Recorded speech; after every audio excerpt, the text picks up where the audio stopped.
Hello everyone, स्वागत है आपका एक बार फिर से निमिज नॉलेज पॉइंट पर। तो आज हम लोग जनरल स्टडीज एमसीक्यूज सेट 23 करने जा रहे हैं। ठीक है, इससे पहले 22 सेट जो है वो मैं करवा चुकी हूँ, तो आप प्लेलिस्ट पर जाइए और उनको जरूर देखिए। किसी भी कॉम्पिटिटिव एग्जाम की अगर आप तैयारी कर रहे हैं तो ये क्वेश्चंस आपके लिए बहुत इंपॉर्टेंट है। मैंने थोड़ा थोड़ा एक्सप्लेन करने की भी कोशिश की है, तो आप जरूर जो प्लेलिस्ट है उसको देखिए और अपनी तैयारी को आगे बढ़ाइए। अगर आप टेट की तैयारी कर रहे हैं, हिमाचल टेट की, तो उसके लिए भी काफी वीडियोस जो है वो मेरे चैनल पर आपको मिल जाएंगी, तो वहां से भी आप अपनी तैयारी जो है उसको आगे बढ़ा सकते हैं। अगर वीडियो अच्छी लगेगी तो वीडियो को लाइक करना है, चैनल पर नए हैं तो चैनल को सब्सक्राइब करना है और अपने फ्रेंड्स के साथ जो है वीडियो को शेयर भी जरूर करना है। तो आइए स्टार्ट करते हैं। फर्स्ट क्वेश्चन है, निम्नलिखित में से किस अधिनियम के द्वारा कलकत्ता में सर्वोच्च न्यायालय की स्थापना की गई थी? ठीक है, तो कलकत्ता में जो सर्वोच्च न्यायालय की जो फर्स्ट सर्वोच्च न्यायालय जो कलकत्ता में खुला था, ठीक है, जिसे हम एपेक्स कोर्ट भी कहते हैं, उसकी स्थापना किस एक्ट के अंतर्गत की गई थी? रेगुलेटिंग एक्ट 1773 या Pitt's India act 1784, charter act 1813 या फिर चार्टर एक्ट 1833? तो देखिए, पहले तो हमें ये पता होना चाहिए कि सर्वोच्च न्यायालय की स्थापना की कब गई थी। ठीक है, तो ये की गई थी 1774 में। ठीक है, जब आपको ये पता चल गया ना कि ये 1774 में स्थापित हुआ था, आधा क्वेश्चन तो यहीं से सॉल्व हो जाता है। ये तीनों ही ऑप्शन कट हो जाएंगे यहाँ से, क्योंकि 84, 13 और 33 ये तो बाद में है। ठीक है, तो 1774 में इस सर्वोच्च न्यायालय की स्थापना हुई है। ठीक है, तो रेगुलेटिंग एक्ट 1773 जो है वो इसका सही आंसर होगा। ब्रिटिश सरकार के द्वारा लाया गया कंपनी को नियंत्रण करने के लिए, बीईआईसी को नियंत्रित करने के लिए, ठीक है, पहला एक्ट था ये रेगुलेटिंग एक्ट।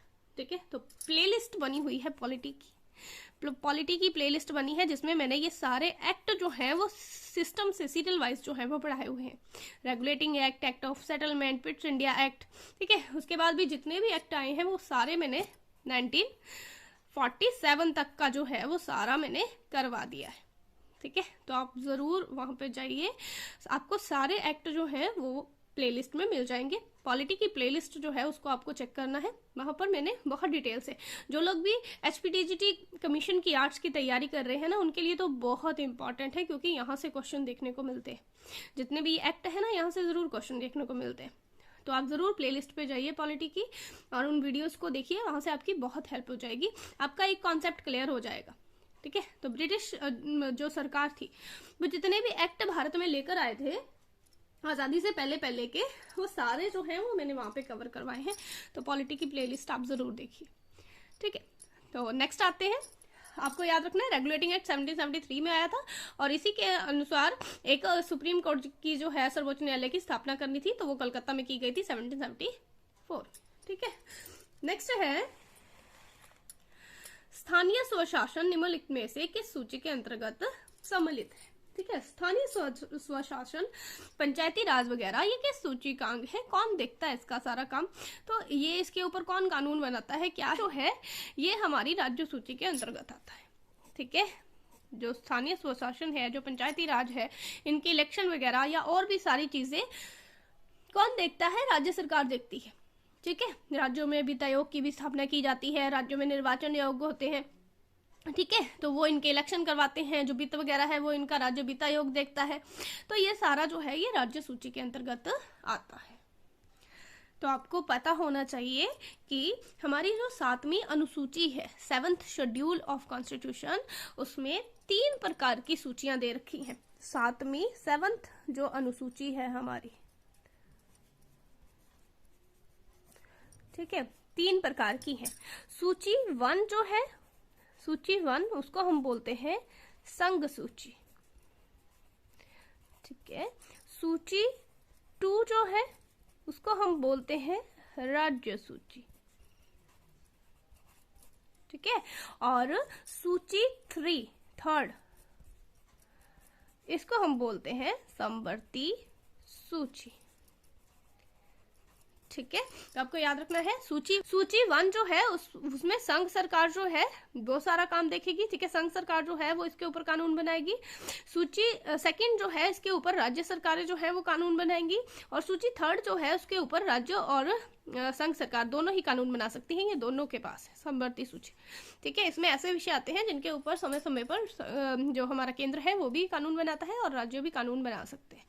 ठीक है, तो स्थानीय स्वशासन जो हमारी पंचायतें हैं उनका जो चुनाव है या उनका जो गठन है उसका सारा अधिकार जो है ना वो राज्यों को प्राप्त है, इसलिए ये राज्य सूची में है। राज्यों को जो है वो इसका सारा अधिकार जो है वो प्राप्त है, ये आपको याद रखना है। नेक्स्ट क्वेश्चन है, निम्नलिखित में से कौन सा सही सुमेलित है? इनमें से कौन सा सही है? उच्च न्यायालय, क्या इसका गठन अनुच्छेद 318 में आता है? भारत का निर्वाचन आयोग, क्या इसका अनुच्छेद 324 में इसका गठन दिया गया है? संघ लोक सेवा आयोग, क्या इसका गठन का इसके बारे में अनुच्छेद 332 में बताया गया है?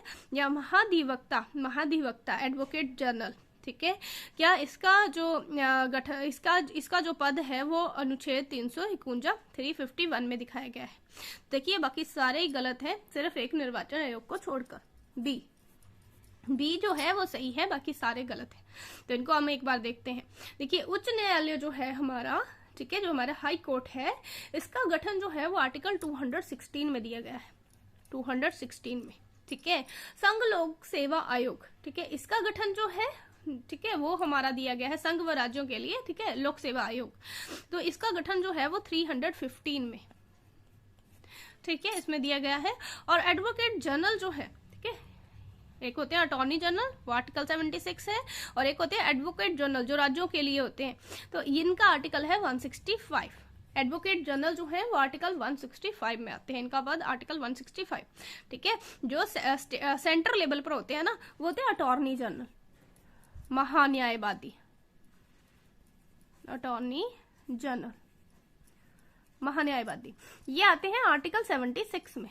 ठीक है, वैसे ही राज्यों के लिए भी एक विधि सलाहकार होते हैं, ठीक है, उनको हम बोलते हैं महाधिवक्ता या फिर इनको हम बोलते हैं एडवोकेट जनरल।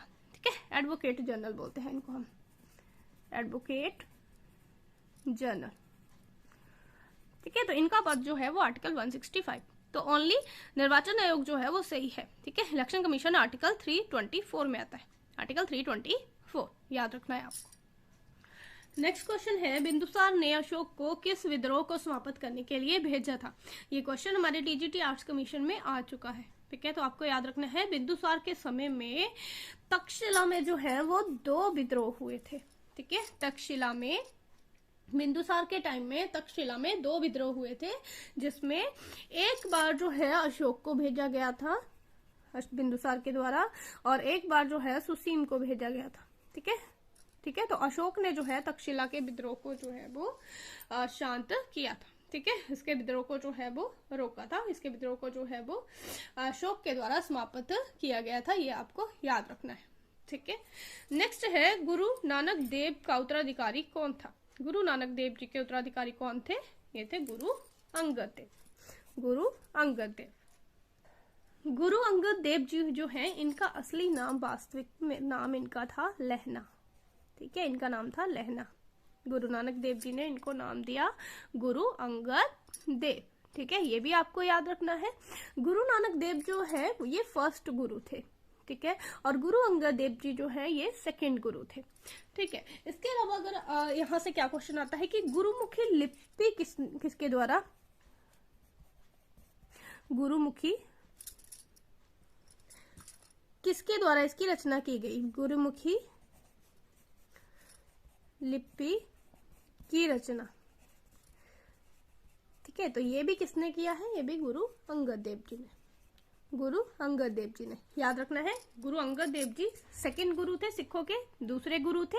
इनका वास्तविक नाम लहना था। ठीक है, ठीक है, ये जो थे ये गुरु नानक देव जी के शिष्य थे, लहना।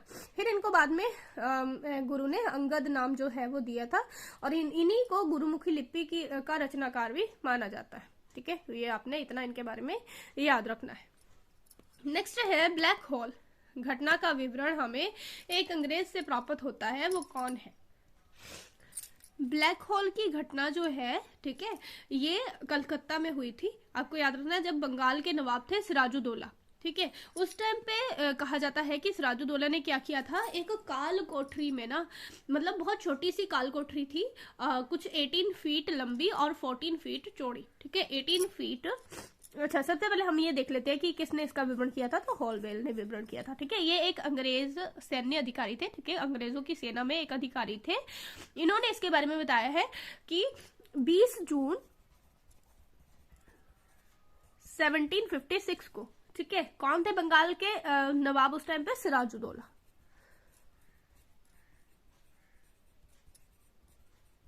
सिराजुद्दौला, ठीक है, जिन्होंने अंग्रेजों के खिलाफ जो है वो मोर्चा खोला था जब अंग्रेज किला बनाने की कोशिश कर रहे थे। ठीक है, तो उस टाइम पर भी इन्होंने काफी जो है वो कहा कि ये गलत है। ठीक है, और काफी अंग्रेजों का विरोध जो है इन्होंने किया है। और बाद में आपको पता है कि जब प्लासी का युद्ध हुआ था उस टाइम जो है इनकी हत्या करवा दी गई थी। ठीक है, तो सिराजुद्दौला जो है वो काफी अंग्रेजों के खिलाफ जो है इन्होंने काफी संघर्ष किया है सिराजुद्दौला ने। तो सिराजुद्दौला के ही बारे में हॉलवेल बताते हैं। हॉलवेल ने कहा है कि 20 जून 1756 को क्या हुआ था कि सिराजुद्दौला ने एक काल कोठरी में, जो काल कोठरी जो है वो सिर्फ 18 फुट लंबी थी। ठीक है, और कुछ 14 फुट जो है वो चौड़ी थी। ठीक है, 14 फुट कुछ 10 इंच चौड़ी थी ये। ठीक है, 146 अंग्रेज कैदियों को इन्होंने बंद कर दिया था। 146 अंग्रेज कैदी जो थे इनको इन्होंने बंद कर दिया था, और उसमें से सिर्फ 23 जो कैदी थे वो जीवित बचे थे। ठीक है, तो इसी घटना को काल कोठरी की घटना या ब्लैक होल की घटना कहा जाता है। एक बार फिर से रिपीट कर रही हूँ, ब्लैक होल की घटना जो है ये कलकत्ता में हुई है। ठीक है, उस टाइम बंगाल के जो नवाब थे वो सिराजुद्दौला थे। तो हॉलवेल के अनुसार 20 जून 1756 को सिराजुद्दौला ने एक 18 फुट लंबी, ठीक है, 18 फीट लंबी और 14 फीट चौड़ी जो 14 फीट चौड़ा एक कमरा था। ठीक है, 18 फीट लंबा और 14 फुट चौड़ा जो है वो एक कमरा था, जिसमें उन्होंने 146 अंग्रेज कैदियों को रखा था, जिसमें से सुबह सिर्फ 23 कैदी जो है वो जिंदा बचे थे। तो इसी को हम ब्लैक होल की घटना कहते हैं, ये आपने याद रखना है। नेक्स्ट है, कौन सी पर्वत श्रेणी भारत में स्थित है? कौन सी पर्वत श्रेणी भारत में स्थित है? आराकामियोमा, सुलेमान, सॉल्ट रेंज या पीर पंजाल? ठीक है, तो भारत में स्थित है पीर पंजाल। ठीक है, पीर पंजाल जो है वो कहाँ स्थित है? भारत में स्थित है। कौन कौन से राज्यों में से गुजरती है ये? तो पीर पंजाल जो है इसका कुछ हिस्सा हिमाचल में भी पड़ता है, कुछ थोड़ा सा हिस्सा, वैसे ये मैक्सिमम J&K में है। ठीक है, लेकिन थोड़ा सा इसका पार्ट जो है वो हिमाचल में भी है। लेकिन अगर आप याद रख सकते हो कि ये POK में भी इसका कुछ हिस्सा है, POK। ठीक है, POK में भी इसका कुछ हिस्सा है। हिमाचल में अगर पूछा जाए पीर पंजाल तो ये चंबा डिस्ट्रिक्ट में पड़ती है। चंबा डिस्ट्रिक्ट में पीर पंजाल रेंज पड़ती है, हिमाचल के चंबा डिस्ट्रिक्ट में। ठीक है, तो जम्मू कश्मीर, हिमाचल प्रदेश और POK के हिस्से में भी ये पड़ता है पीर पंजाल। ठीक है, उसके अलावा अगर आपसे पूछा जाए तो आराकामियोमा कहाँ पर है? ये म्यांमार में है, म्यांमार। ठीक है, आराकामियोमा जो है वो म्यांमार में है। सॉल्ट रेंज जो है ये पाकिस्तान में है। सॉल्ट रेंज जो है ये पाकिस्तान में है। ठीक है, और अगर आपसे सुलेमान पहाड़ियां पूछी जाए तो ये पाकिस्तान और अफगानिस्तान दोनों में ही पड़ती है। ठीक है, बॉर्डर पर है ये। तो ये सुलेमान पहाड़ियां पाकिस्तान व अफगानिस्तान दोनों में ही पड़ता है। ठीक है, अफगानिस्तान दोनों में ही पड़ता है। ठीक है, तो याद रखना है, आराकानियोमा म्यांमार में, सॉल्ट रेंज पाकिस्तान, सुलेमान पहाड़ियां ये पाकिस्तान अफगानिस्तान दोनों में पड़ती है, और पीर पंजाल जो है ये भारत में स्थित है। ठीक है,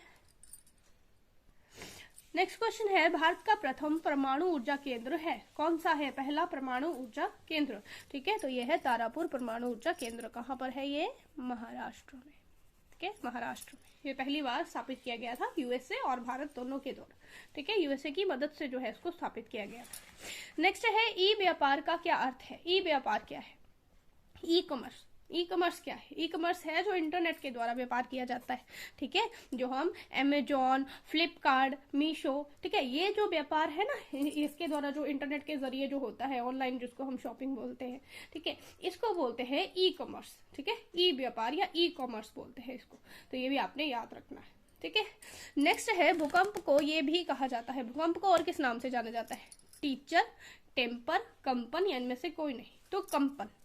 ठीक है, भूकंप को कंपन कहा जाता है। भूकंप का मतलब होता है धरती का कांपना। ठीक है, तो कंपन भी बोला जाता है भूकंप को, कंपन। तो ये आज के क्वेश्चंस थे। अगर आपको वीडियो अच्छी लगी है प्लीज वीडियो को आपने जरूर लाइक करना है, चैनल पर नए हैं तो चैनल को सब्सक्राइब करना है और वीडियो को अपने फ्रेंड्स के साथ शेयर भी करना है। तो मिलते हैं नई वीडियो के साथ। Thank you.